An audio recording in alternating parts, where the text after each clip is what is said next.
The situation started when JasonTheWeen found himself facing major backlash after viewers discovered that he brought multiple animals to the core house for content, showing in this clip a petting zoo. The controversy exploded after Jason showed the animals during a call with Maya, who is widely respected in the streaming world for her conservation work through with Alvia Sanctuary for her long-running focus on animal education. After this clip went viral, Jason then got called out by Jack, responding to the clip, saying the fact that people are saying, "Doesn't Maya do this too?" shows how shizzy this is to do. Calling her to get a reaction live is gross. After this drama continued, Jason then eventually addressed the situation publicly. Rather than doubling down, Jason revealed that he had personally called Maya to speak with her directly in the following clip. Oh, I'm exploiting animals. And then when I called you, I was like, oh, it's a cool alpaca. Let me show Maya, because Maya equals animals. And yeah. Yeah, I wasn't really thinking about all the extra, I know.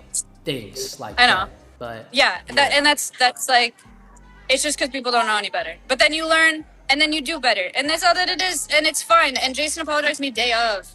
And I think you're a good dude, and I think that this is a really good learning opportunity. And I had a lot of fun hate farming you. I'm glad. I really enjoyed myself. So Hey, thank you. That's all that matters. Yeah, that's all that matters. But seriously, for anybody like you and all the core boys and streamers and whatever, if anyone's interested in using animals in their content, and you're kind of like, oh, I'm not sure if this is chill, just DM me if you're a creator. And I'll tell you what I think about it. But yeah, it's not always easy, but it definitely is like it's a weird one having animals in content, you know what I mean? Yeah. But hey, we learned. We learned today. We learned this week. No, I definitely learned. But hey, thank you, Ma. I appreciate you, Ma. Yeah. No, thank you, Jason. You're great. Eventually, Jason addressed the controversy himself. He revealed that he had spoken directly with Maya, apologized, and acknowledged that he had learned from the situation. That helped calm some of the criticism, but the debate didn't disappear. That's where Asmongold entered the conversation. While reacting to the controversy on stream, Asmongold pushed back against what he saw as the internet's tendency to immediately assume the worst intentions, sharing in the following. I don't think it's back to doing it. It shows the silly this is to do. Calling her to get a live reaction is gross. I don't think it's gross either. I think it's really just around. Like, it's very clearly like Jason isn't trying to hurt these animals. He's not trying to abuse. He's not trying to take advantage of. He's not trying to be cruel to these animals. He's not even doing it in a way that is like kind of not giving, like he's doing it with a respect partially to the animals, right? It's just a rich kid prank. Yeah, he's just being a dumb. And I think that the amount of animosity and hostility towards people that mistreat animals, I think that sometimes people are really attached and emotionally invested in these animals, and because they're so emotionally invested and attached, they see somebody like Jason around like this, and it bothers them because it reminds them of people that do it with ill intentions. I think that everybody who's mad at this guy is probably just taking a joke a little bit too seriously. A large number of viewers felt Jason handled the situation correctly. Once he realized the criticism was legitimate, these people pointed to the fact that he directly contacted Maya rather than turning the issue into a prolonged internet argument. They argued that creators make mistakes, especially younger creators still learning how to navigate a massive audience, and that accountability matters more than being perfect. To them, the fact that Jason spoke with Maya privately, listened to her concerns, and publicly admitted he learned from the situation was the best possible outcome. Others specifically praised Maya's approach. Many felt she handled the controversy constructively by explaining why people were concerned rather than simply attacking Jason publicly. Supporters argued that her goal was education, not cancellation, and that the entire situation became an example of how criticism can actually lead to growth when both sides are willing to communicate. However, not everyone was willing to move on. Some critics argued that Jason never should have needed the lesson in the first place. They felt the entire stunt reflected a larger problem, with content creators chasing viral moments and treating everything as potential entertainment. These commenters viewed the backlash as deserved and believed creators should already understand the responsibilities that come with involving live animals in content. There was also frustration over the intensity of the backlash itself. Some members of the community pushed back against the extreme reactions Jason received online, arguing that while criticism was fair, personal attacks and harassment went far beyond the actual mistake. They believed there was a difference between holding someone accountable and turning them into the internet's newest target. TwitchCon drama. Streamers walked 500 kilometers of walking from Lubeck, Germany to Rotterdam, Netherlands, and Twitch cancelled his ticket. On the way to TwitchCon on Thursday, I got an email saying my ticket was refunded. I got an email saying, no ticket, you have no ticket. I came here, messaged support said go talk to the help desk said go talk to support. Support hasn't messaged me back, and nobody will talk to me. No reason giving, nothing like that. So, and I went to the help desk again today to talk to them, got nothing back.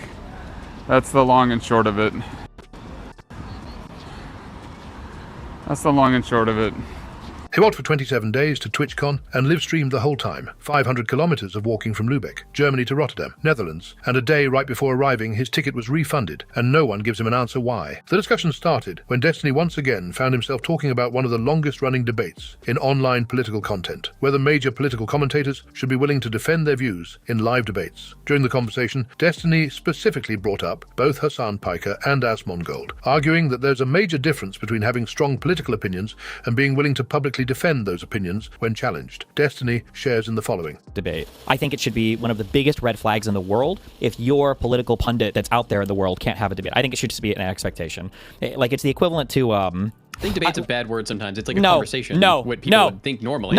You should be able to debate your ideas. If you feel so strongly about a thing, what the fuck else are you doing with your time? That we're out here earning millions of dollars and you can't defend your ideas in a conversation? What the fuck are you doing? What are you getting paid for? Like, log off. You don't have to stream 8 hours or 10 hours every single day. Take one day a week, do some reading, practice your argumentation, and go out. You should be able to do it. If you can't confront anybody in your ideas, I think that fundamentally the entire concept of like the marketplace of ideas and the entire concept underlining freedom of speech dies immediately. If it's really going to be the fact that nobody can have a debate anymore and everybody has an excuse not to ever debate, bullshit. I think that should be an expected skill. Much the same that if you're a president, you should be expected to be able to give a speech. You should be able to expected to have good relationships with foreign leaders. Like, these are baseline expectations of the job. I think that if you're a hardcore political pundit, especially one who's online all day, you should be able to debate and defend your ideas. And if you can't, it speaks to the weakness of your ideas, I would say. Okay. This guy. Viewers argued that if a creator builds part of their platform around political commentary, debates naturally come with the territory. They felt that public figures who advocate strongly for certain positions should be willing to defend those positions when challenged by knowledgeable opponents. However, another group strongly pushed back. Many people pointed specifically to Asmongold, arguing that he has repeatedly said he is not a professional political debater and has never built his career around formal debates, in the same way Destiny or Hassan have. These viewers argued that Asmongold's content has historically been reaction-based commentary rather than structured political discourse, making Destiny's comparison unfair. Others focused on Hassan. Some argued that Hassan avoids debates with certain opponents because he believes the discussions are unproductive or conducted in bad faith. Supporters claimed that not every debate leads to better understanding, and that some personalities are more interested in winning arguments than discovering the truth. Fan showing her impressive social skills. Hello. Oh. Okay. Hi. If I'm a streamer, how do I go in? No. Like I'm getting met and greeted.